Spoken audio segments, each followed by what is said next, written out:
إلك بصوتي بمفرح كأسركاي ويكم زي طماط مكبكاي ويخلقكاي بزول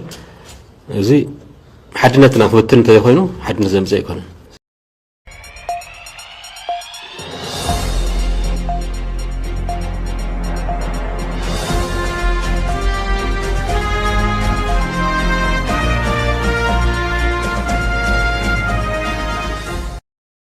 سبر زينام هوحات نحدش شمت بريزيدنت جيزاوي ممحدار تግራይ ኣብ ማሕደርቲ ዞባታት ተቐባልነት የብሉን ክብል ነጽይጎም እቲ ውድብሎ መዓልቲ ንግሆ ኣብ ዘርግሕ መግለጺ ብፕሬዝደንት ጊዜያዊ ምሕዳር ትግራይ ጌታቸው ረዳ ንናይ ዞባ ኣብ ማሕደር ተባሂሉ ዝካየድ ዘሎ ሹመት ዘይሕጋውን ተቐባልነት ዘይብሉን ውድብ ካብ ውሽጥ ንምፍራስን ዝግበር ዘሎን ኢልወሎም ብፕሬዝደንት ጊዜያዊ ምሕዳር ትግራይ ጌታቸው ረዳ ንናይ ዞባ ማሕደርቲ ሓደሽቲ ሹመታት ከም ዝሃበ ዝፍለጥ እዮም አቶ ጸጋይ ገብረ ተክለ ዋና ማሓዳሪ ዞባ ደቡብ ምብራቅ ትግራይ አቶ ተክላይ ፍቃዱ ዋና ማሓዳሪ ዞባ ሰሜናዊ ምዕራብ ትግራይ ኮይኖም ተማሊኮም ዝተሸሙ ፕሬዝደንት ጌታቸው ረዳ ብድብዳቤ ፍሉጥ እዮም ይኹን እምበር ቤት ጽሕፈት ህወሓት ነቲ ብጊዜያዊ ምምሕዳር ትግራይ ዝተኣወጀ ሓዱሽ ሹመት ኣብ ማሓደርቲ ዞባታት ተቐባልነት የብሉን ክብል ነጽይግዎሎም አንጊሁ ኣብ ዝርግሕ ደብዳቤ ኣብ ጊዜያዊ ምምሕዳር ዘለዉ ውስናት ኣመራርሓ ህወሓት ብውሽጢ ንምፍራስ እናሰርሑ ጸኒሖም ሕዚ ድማ መቐጸልቲ ትውድብ ካብ እስሩ ንምንቃል ኣብ ዞባታት ይኹኑ ወረዳታት ተመዲቦም ጸንሑ ኣመራርሓም ብምልዓል ዘይሕጋዊ ሹመት ይህበሎ ኢለለ ህወሓትም እዚ መግለጺ ህወሓት ድማ ብመሰረት ዝሓለፈ ዘካይዶ ጉባኤን ዘሕለፎም ውሳነታትን ናይ ባዕሉ መንግስቲ ክልል ንምጥያሽ ዝወሰነ እዩ ዝመስል ህዝባዊ ወያነ ሓርነት ትግራይ ኣብቲ ብመዓልቲ ዘርግሖ ደብዳቤ ህወሓት ካብ ውሽጢ ንምፍራስ ተሓሲቡ ክግበር ጸንሐም ዝተዋደደ ስራሕቲ ሳላ ዕቱብ ቃልሲ ህዝብን ኣባልን ፈሺሉ መበል 14 ውድባዊ ጉባኤ ብምካድ ንድሕነት ውድብን ህዝብን ዝምልከቱ መሰረታዊ ውሳነታት ምሕላፉ ይዝከር ዝበለት ውድብም ህወሓት ንምፍራስ ነዊሕ ዝተጓዓዞም ኣብ ጊዜያዊ ምምሕዳር ዘለዉ ውስናት ኣመራርሓም ንህወሓት ካብ ውሽጥን ግዳምን ቀርቂሮም ንምብታን ዝነበሮም ሕልሚ ከፍሽል ድሕሪ ምጅማሮም ብውክልና ውድብ ሒዞም ወጸንሑ ምምሕዳራዊ ስልጣን ካብ ሕግን ትካላውነትን ወጻእ ብምጥቃም ሕዝውን ዘይሕጋዊ ሹመታት ካብ ሓላፍነት ምውራድን ኣጠናኺሮም ቀጽሎም ኣለዉ ኢለሎ ቤት ጽሕፈት ህወሓትም ካብ መፈለምቲ ኣዋርሕ ዝዓመት ጀሚሩ ብፕሬዝደንት ጊዜያዊ ምሕዳር ትግራይ ኣብ ልዕሊ ኣመራርሓ ህወሓትም ዘነጻጽረ ክካየድ ጸንሐ ዘይሕጋዊ ካብ ሓላፍነት ናይ ምልዓል ስራሕቲ ዝበለት ቤት ጽሕፈትም ትካላዊ ኣሰራርሓ ብምጥሓስ ንውድብ ናብ ሓደጋ ዘእተወ ከም ዝነበረም ኣብ ዘካየድ ናይ ግምገማት ብግልጺ ዝረአናዮ ሓቂ እዩ ዝበለት መግለጺም ህወሓት እዞም ንውሽጣዊ ፖለቲካውን ብሄራውን ሓድነት ውድብን ህዝብን ሓደጋ ዝኾኑ ተግባራት ብትዕግስትን ብትካላዊ ኣሰራርሓን ክእረሙ እናተቃለሰ ጸኒሐ ኢሎም እቶም ኣብ መበል 14 ውድባዊ ጉባኤ ህወሓት ብሽም ህወሓት ዝኾነ ስራሕ ከይሰርሑ ዝተወሰነሎም ኣካላትም ኣብ ትግራይ ዕለታዊ ሃዋኺ ኣጀንዳታት ብምፍጣርን ብምዝርጋሕን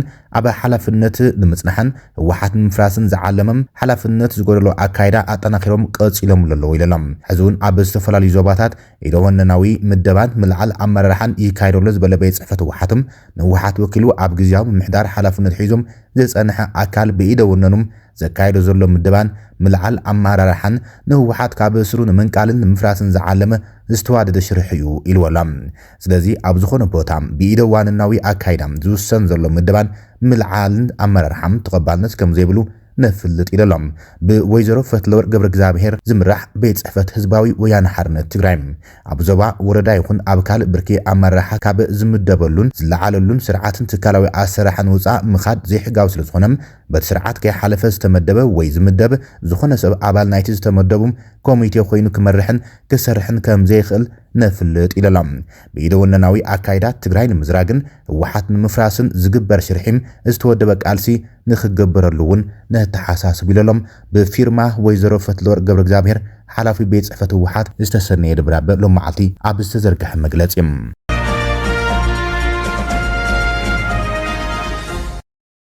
ጊዜያዊ ምሕዳር ትግራይ ዛጊድ ኣብቲ ብቤት ጽሕፈት ህወሓት ዝቐረበ ክስን ምንጻግ ምደባ ኣመራርሓ መንግስትን መሰረት ብምግባር ወግዓዊ ግብረ መልሲ ይሃበሉን ዘሎም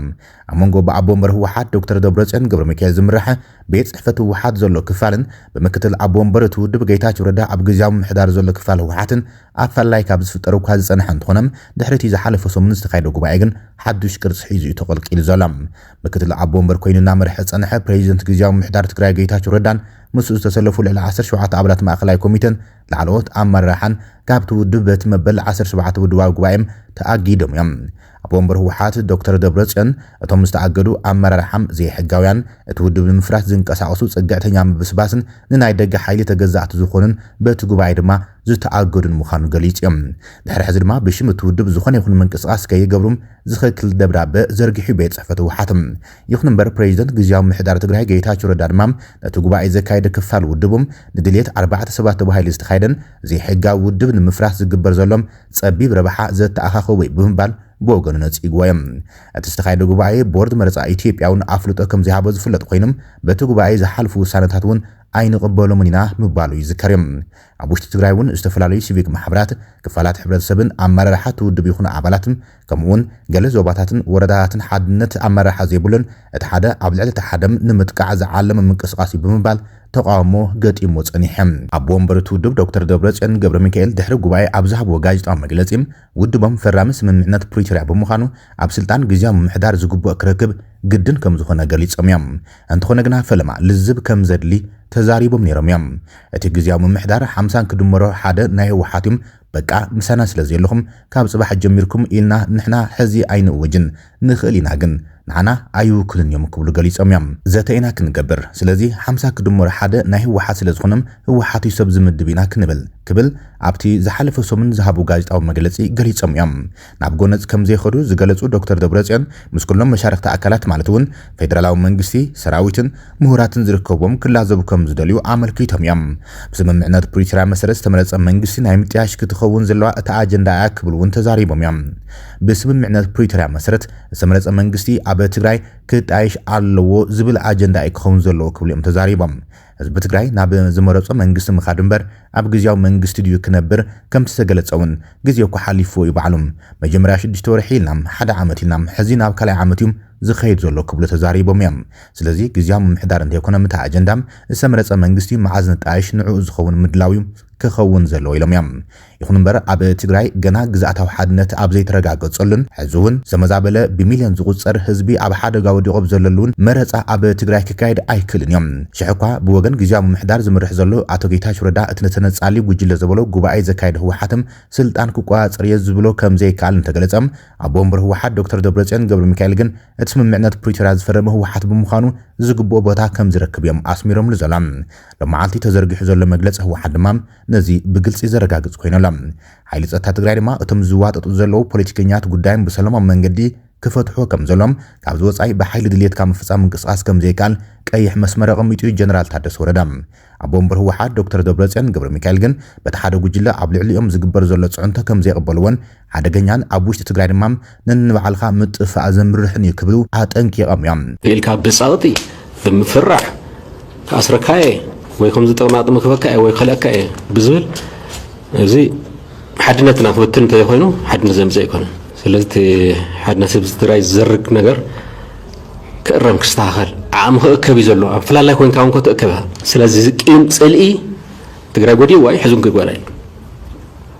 ብህልኽ ምጥፋእ ጥራሕ ክኾን ዝኽእል ንዓልትና እውን ህዝቢ ትግራይ እውን ክንጎድእ